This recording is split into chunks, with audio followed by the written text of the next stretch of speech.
Welcome to Write Now Workshop Podcast, where you can write a book and change the world. This is episode 79, Who Are You Writing For? Coming to you on Tuesday, June 19th, 2018. I don't know about you, but sometimes I find it difficult to figure out where exactly I'm trying to go with a new story. It's usually a new book, or sometimes it can just be the first book of a series, which kind of sometimes makes it doubly hard. And it's not really the story or the characters that I haven't figured out any more than I, haven't figured out anything that's the beginning of a story. But sometimes it's just hard to figure out, of all the different ways that I could do something, what's the best way to do it. And if I do things in a way that is, let me just go here and go here and go here, and I'll figure it out when I do the edits. Sometimes the edits still don't quite bring it back into focus just right. And I can find the rewriting then to be longer than I think it should be and more frustrating than I think it needs to be. And so what I started doing was I took a clue from some online marketing gurus, and I started trying to figure out who is the one person that really loves this kind of book that I write. And I write a couple of different sorts of things. So you would probably need to have a different one person if you write different things. Like I write romantic comedy, I write chick lit, which is slightly different. The romantic comedy is sweet romantic comedy. The chick lit is a little sassier. It has a little bit more of a, it's not gritty, but it's grittier than the sweet romantic comedy. And then I've got the superhero books. And I also have a couple of things that are in the works that I've only written, a few words on, 10,000 words here or a few paragraphs there. And those are also really different. So I've got kind of this supernatural suspense sort of thing going, and I've got this chick lit ghost story series that I can't get out of my head and I just need to write down. So let me tell you what I've been doing with trying to figure out who is my one reader for each of these stories and why it's working for me. And then we can see whether or not something like this might help you to develop a stronger focus for each of your books. Okay, now my Strays of Loon Lake series, that has been kind of a long time coming. I decided that I wanted to do something that is genuinely clean, wholesome, sweet.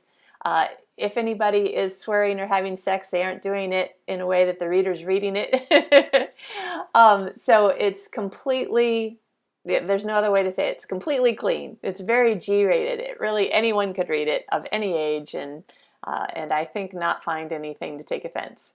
Now, for this kind of book, I wasn't 100% sure who my reader was, honestly, but I had put the original first chapter in the back of some of my other books as a excerpt, for coming soon.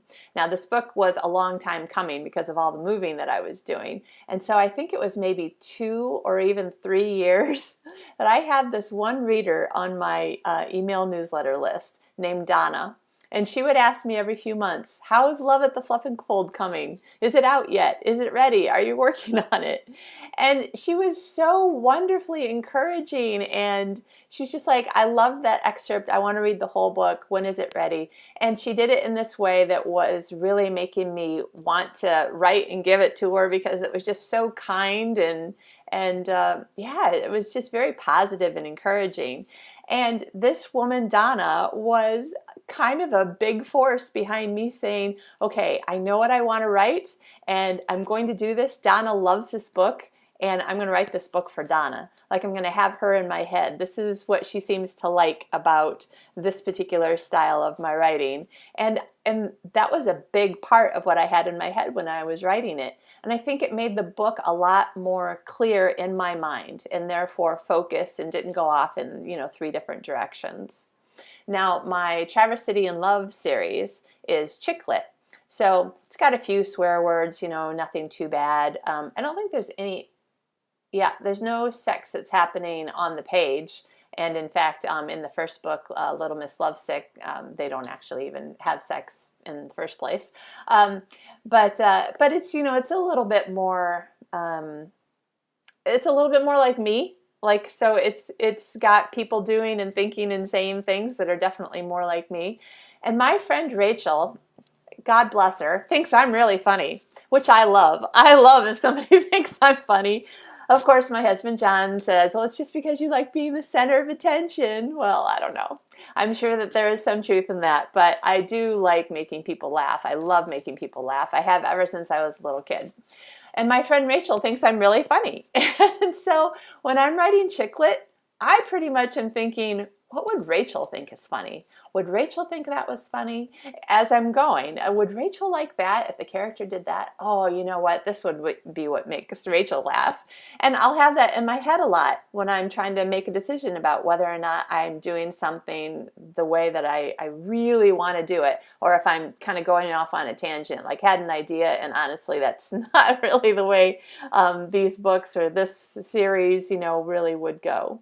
So, different kind of person who sees me in a different way and who sees my writing in a different way.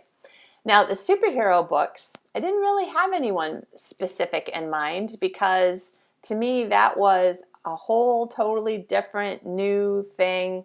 I had read a few superhero books that had been out before I started writing mine, and they were not at all like what I wanted to write, and not that... not to say not that interesting, but they just didn't grab me. It wasn't the story that I wanted to read. And I wanted to write the story that I wanted to read. And I hadn't really seen it out there yet. So in a way, the superhero books I had been writing pretty much just for me. And I think that was good in as much as I was just like, I would love to see characters who are kind of like me and have faith similar to mine, but also have like big issues and get mad at God and get mad at their husband and don't know what they're doing with their life, but then they realize that they could do a lot more than they are doing. And like, I just wanted to explore all of these things that were a lot of the things that I wonder about myself, the things that I struggle with myself. And so in most ways, I think that I was writing those books really just to please myself and entertain myself. And based on the reviews, I can definitely see that I did entertain some people, and I really did not entertain other people. Now that's okay, because nobody's ever written a book that every single person in the whole wide world has liked. It's just never happened. It will probably never happen. and I'm okay with that. But it probably, I'm guessing that it would have been better if I had a single person in mind and was thinking, okay, what would this person like? Again, just to help me be focused, and not a matter of, well, I don't like onions, but she likes onions, so I'll add onions. I don't mean that, but I mean when you're trying to entertain like someone that you're having coffee with, you're having coffee with your friend, or you've got people over and you're just like wanting to tell them the story and make them gasp or make them laugh or whatever.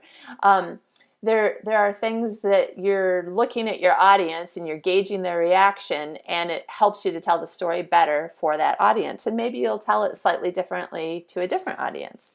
So that's kind of what I'm getting at. Well, when I found out that my friend Stephanie really likes my superhero books, which I am pretty sure I didn't know how much she liked them until I started talking in the last few weeks about just wondering whether or not I was still on the right track, whether I should keep writing or if I should do something else with my life. She was saying, I love your superhero books. And I was saying to her, really? I am pretty sure I didn't know that. So I have a feeling now that I might have Stephanie in my head, like thinking to myself, oh, well, Stephanie really likes my superhero books. So, and she's mentioned this and this and this that she likes about them. So, okay, when I write this next book, like I'll be thinking, how can I entertain Stephanie with this book? I think that's probably really going to help. And then so I had this idea for a chick lit ghost story kind of trilogy, kind of a, how the Sixth Sense, the whole kind of tagline idea of it was I see dead people. And so this is I see live people. In my head, it's very funny. And I've really only met one or two people who also immediately, without me having to explain it, thought, oh my gosh, it's really funny, I want to read it. And the person who had the strongest reaction is my new friend Kristen.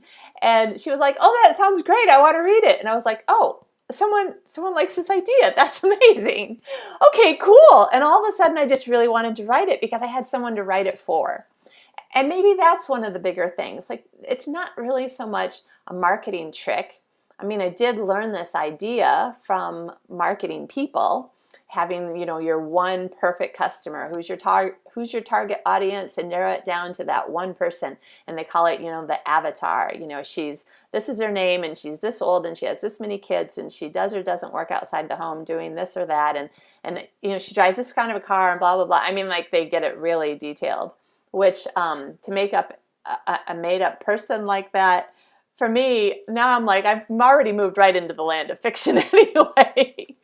So for me, when these marketing people are talking about creating this perfect avatar, they're selling a real product, and they're making up a fictional character that they're selling it to. Whereas I'm selling fiction, and I found it much easier to focus when I have a real person that I'm writing to. So as it turns out, I have a different person in mind for each one of my series. I haven't quite decided who is my person that I'm really writing for when it comes to my Supernatural Angels and Demons series, because I've started and stopped that book several times, just trying to figure out, where is it? You're still trying to dig into what is the book, and where is the story really, and what is the tone, and that sort of thing. And so since I've done it a couple of different ways, and people have commented very positively about this part or that part, well, those two parts are really different. So I haven't quite figured out that one yet, but I'm really not working on that book right now, so it'll be a good thing. Now, remember when Chris Fox was here talking about his plot gardening technique? So that is definitely something that's going to be great for the plot gardening. Like, I've got probably 12 or 15,000 words written on that book. I've got 2 or 3 different beginnings. I've got a couple of different tones. I've actually got most of the plot. I just have to figure out, like, really, where am I trying to go with it, and what's the tone and storyline that really says the story that I still have kind of inside my chest or inside my gut. It hasn't come out enough yet for me to really figure it out. So the plot gardening is going to be great for that. And with these other stories, I think it's really great that I can have a better focus. And I wanted to bring that up to you because maybe you don't have one person in mind, or maybe you write 2 or 3 different things and you have the same person in mind, but you're not sure whether or not it's really working. It may be because you need to have, for something that you write that's nonfiction, you need to have this person in mind who loves every time you teach them something new. Or if you're writing something that's funny, someone who thinks that you're hysterical and they love reading everything that you write that has anything funny in it. Or somebody who's like, you write the best love stories. I love the love scene part of what you write. Or somebody who's, I don't know where you come up with all of this imagination, when you're doing the space opera or the science fiction, but I love the way you do it. And those are going to be different readers. So give this some thought. Think about whether or not it can work for you, and then start thinking of real life people. Maybe start talking to a few people, friends, readers, and see who it is that you're like, yep, this book I'm going to write for so-and-so. And I'm not talking about who you're going to dedicate it to, but who are you writing to entertain? If this was the only person who was going to be able to read your book, who would you most want to read it? Because they would love it more than anybody else you know. That is who I think that we should be writing for. It's what I'm going to be working on for the rest of this year, and I hope it works well for you. In the meantime, have an awesome week. We are going to be hearing from Sydney Avey later this week on Thursday, and she's got some fun things to talk to us about regarding her writing and the books that she's working on. She is actually taken a real-life person in her family from a couple generations ago and created a novel based on her life. So it's going to be really interesting. I hope you join us and have some fun with that. Have a great week, happy writing, and enjoy something fun this week. find your joy. Make sure that you hang on to it. Don't lose it. Don't follow me in that direction of losing your joy. Hang on to it. All right. I love you guys. I'll talk to you later.